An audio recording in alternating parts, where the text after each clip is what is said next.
Welcome back, and welcome back to the WordPress tutorial. And now we're going to talk about plugins, and then we'll get into widgets. So here we are, we're still in the dashboard, and we're going to go down to plugins. And there's really just a few plugins that you absolutely must have. Now, I also encourage you to just search, WordPress.org.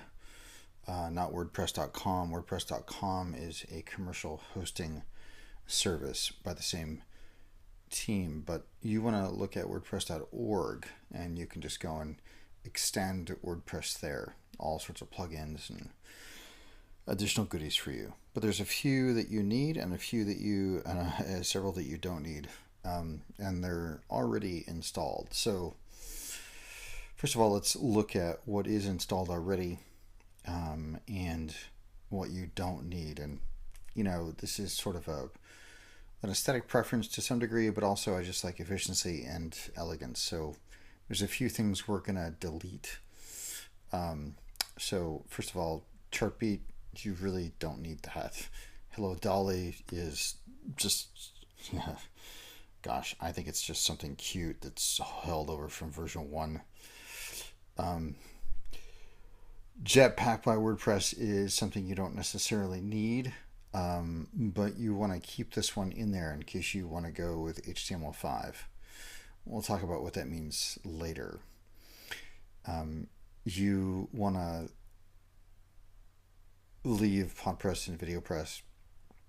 WordPress hash cache, you can chuck that. And WordPress super cache, you can also chuck that. And so we're going to go up here, and we're going to, now that we've checked those, we're going to simply go to delete and click apply. And I'm going to say yes. So what we have left is a few that you need and some that you may need in the future. First of all, though, we want to activate Akismet. Now, Akismet is some of the most rigorous anti-spam. It's one of the most rigorous anti-spam tools out there. So you're going to click on Activate on this plugin. Now, it then gives you instructions. It's very clear. It's very easy. So we already clicked Activate. And now what you need to do is you need to go and sign up for an API key. It's really straightforward. All you need to do is go to that website, just click on this link, and go to the configuration page once you get there. And it'll give you a long string. It'll be, like a 12-character string. And it'll ask you, which website it is, etc. And you want to enter in your URL, but mostly you can very easily follow those instructions. And then next, what we're actually going to do is I'm going to recommend you install 3 more plugins. Now, WordPress has a wonderful function where you can actually add from their database. So I just clicked on install plugin, and what's great is it allows you to search the database, really the entire community of WordPress plugins. So if you actually know what you're looking for, and I'm going to give you a couple. First, we're going to do the fast, secure contact form. So I'm just going to type in fast, secure here. I click on search, and there is the fast, secure contact form. And then I'm going to go ahead and click on install now. Am I sure? Yes. Yes, we're sure.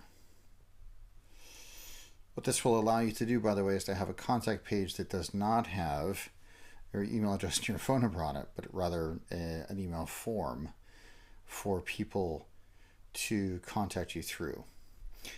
And you really, really are going to want that. You do not want your phone number and your email address unless you like telemarketers and you love getting spam via your email address. You really want to make sure you have simply a secure contact form. We'll talk about how to customize the contact page with this later.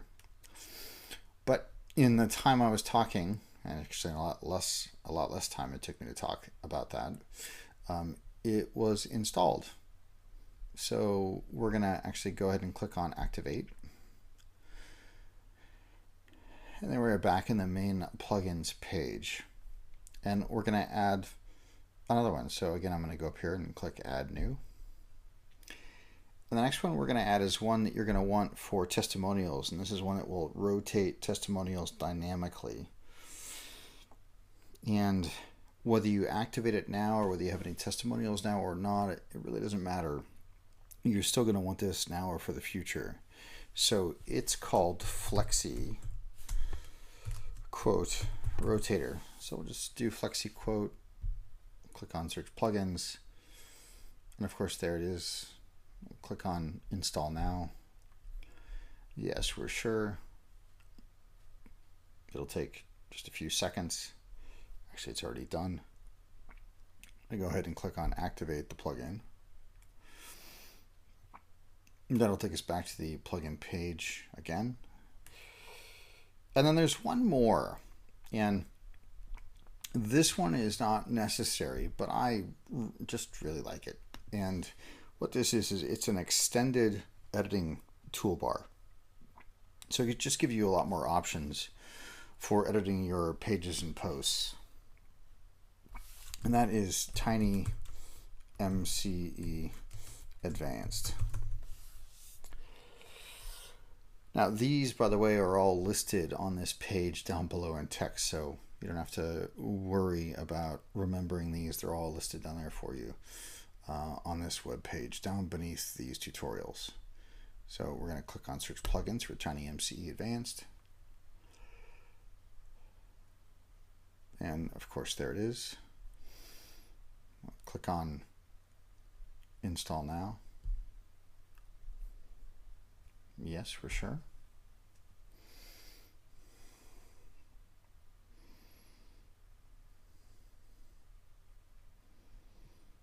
And it has installed it. We're going to activate it. Good.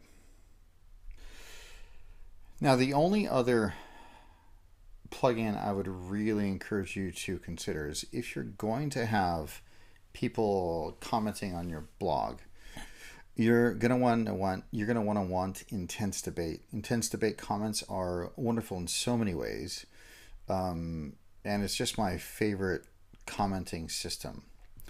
So intense debate, if you want to have people commenting, now there's some upsides and a lot of downsides to people commenting, but once you get ready to open up your blog to comments, once you want to tame that beast, intense debate is wonderful in a lot of ways, not the least of which is very easily you can add Facebook login or Twitter login or etc., etc.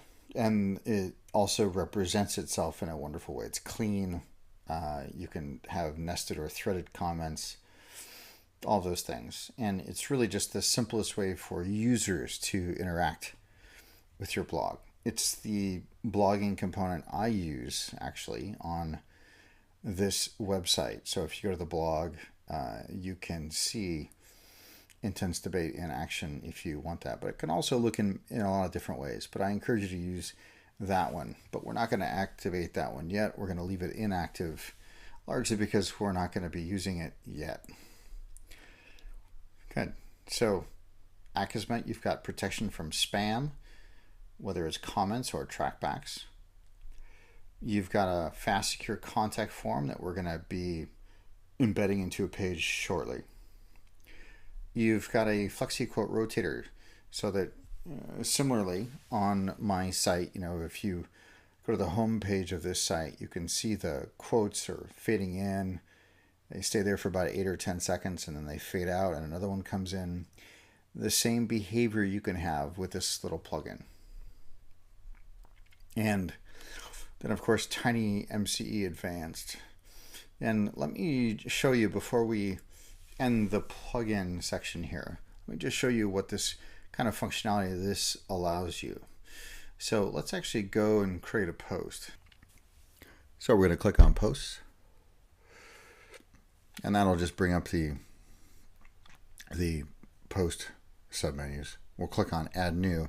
And this is primarily just to see the toolbar that allows you to edit the post. And we'll create a test post.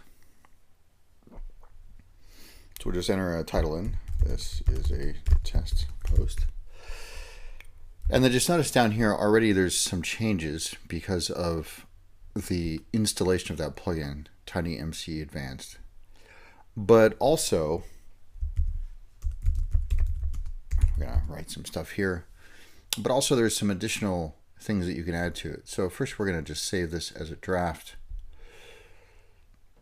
And then we're going to go down and we're going to change some of the settings, and you can see what you can add or subtract if you want.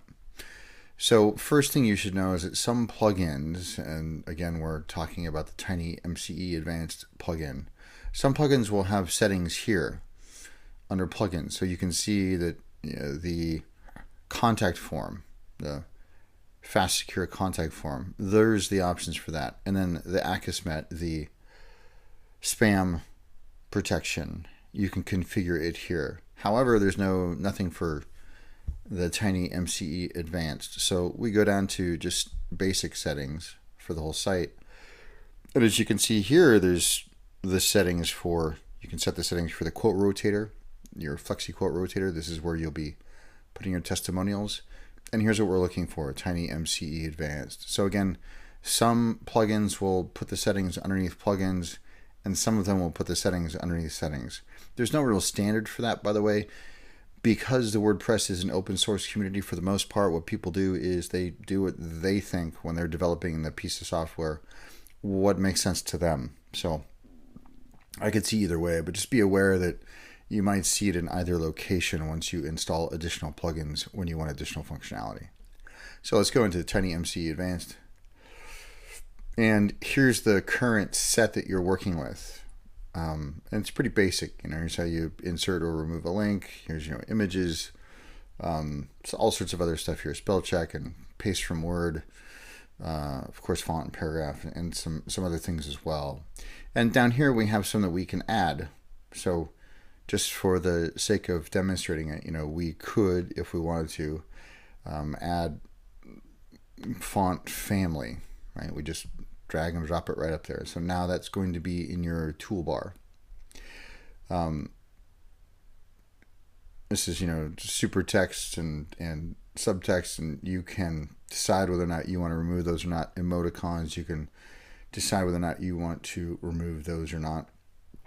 I'm going to go ahead and just remove a couple just so that you can see. So these are essentially page breaks or line breaks, and so I'm going to just remove those separators. I don't want to split the page. I'll probably never use that. And just drag it back down here instead.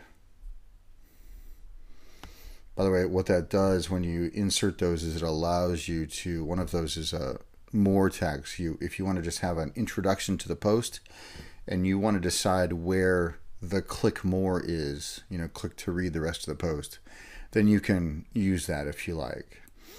And hidden characters is sometimes very useful because you can see where you've made adjustments. So we want to drag that up there.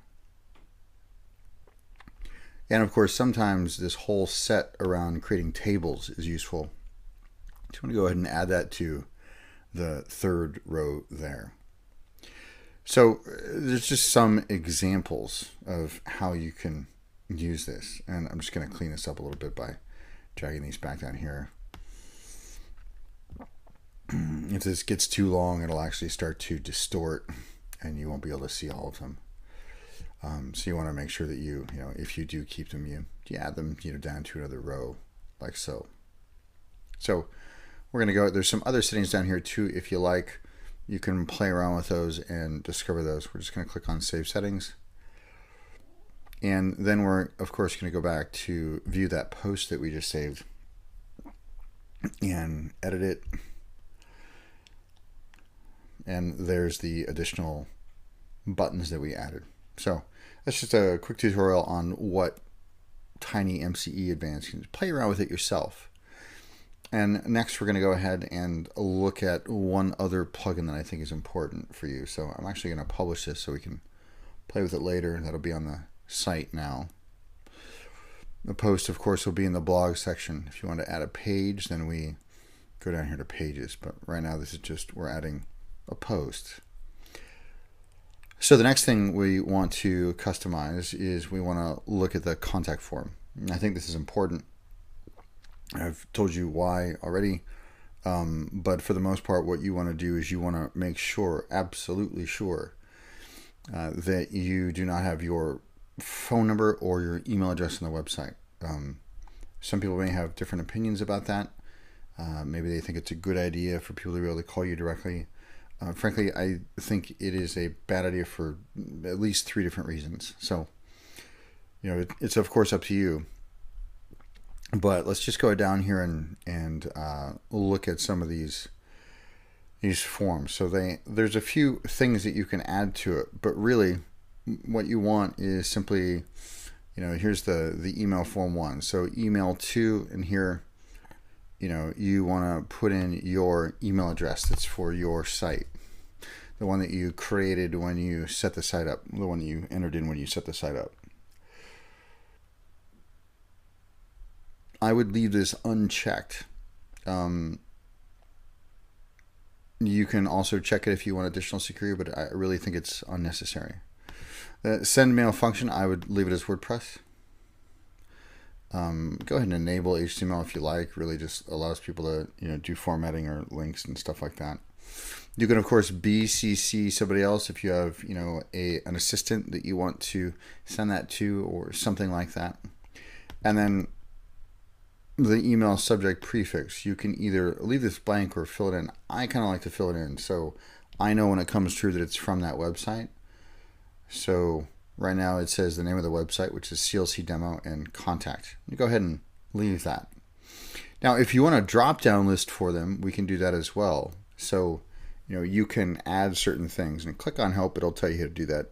Typically, it's separating them by commas, but it may be different for this. We're going to skip over that for the most part, but you could add several in here so that in the email form, there's a drop-down list for them. Maybe that you want it to be, an inquiry about coaching, or maybe they want to interview you, or, a press contact, or who knows what it might be, a question about an article you wrote, or who knows.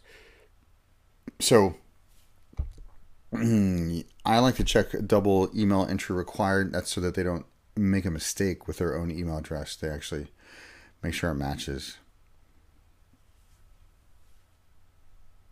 And I would leave everything else, default.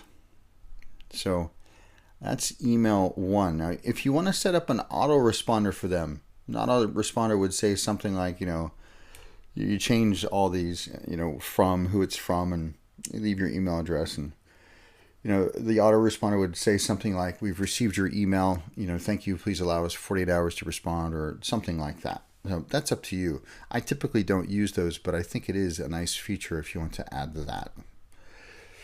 So I'm going to click Update Options here on the section above that we were just modifying. And again, we're modifying email form 1. They allow you to create multiple forms, but we're just going to do one of them, of course. Form 1 label. I'll go ahead and label it as standard. And demo.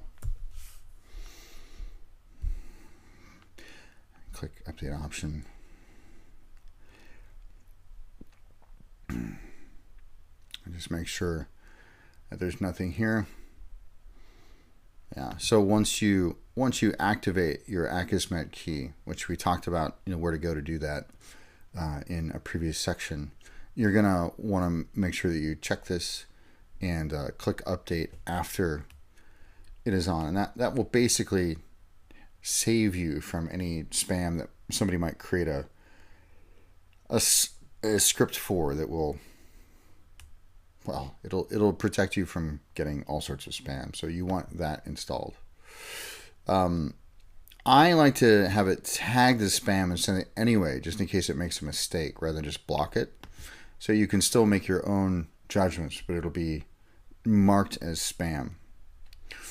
Enable CAPTCHA. That means they're going to have to, enter in something like, whatever those numbers and letters are on the screen. We've all done it.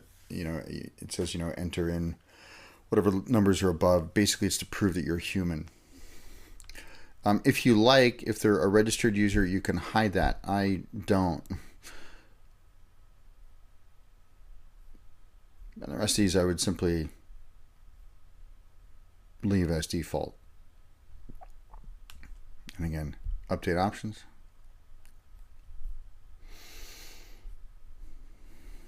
And finally,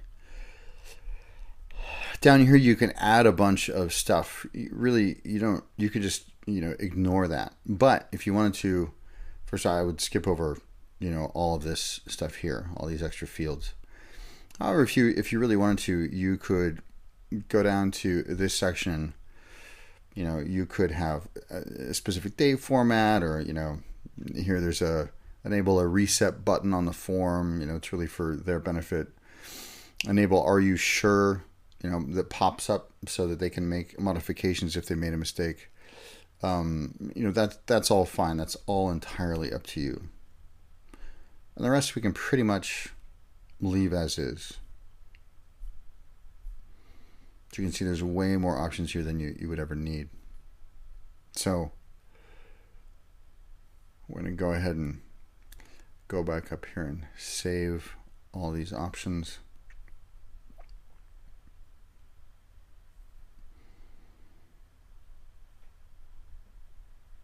I'm going to go ahead and add the reset button, update that.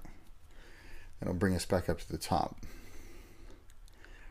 So how do you add this to your contact page? Because right now your contact page, well, it's simply a page on your website. Well, here's the short code for it. What is short code? Short code, basically, you just paste this in, and it'll bring up that contact form 1. It's that simple. So I just copied this, and then what we're going to do is we're simply going to go to your contact page. And first, we're going to go to contact, and I'm going to have you take a peek at it so you can see. So first, we're going to preview the page so you can see what it looks like without adding that short code. That's what it looks like currently. There's just, the word contact, which is the title of the page, right? So let's close that back out. And then we'll add the short code. We'll click update.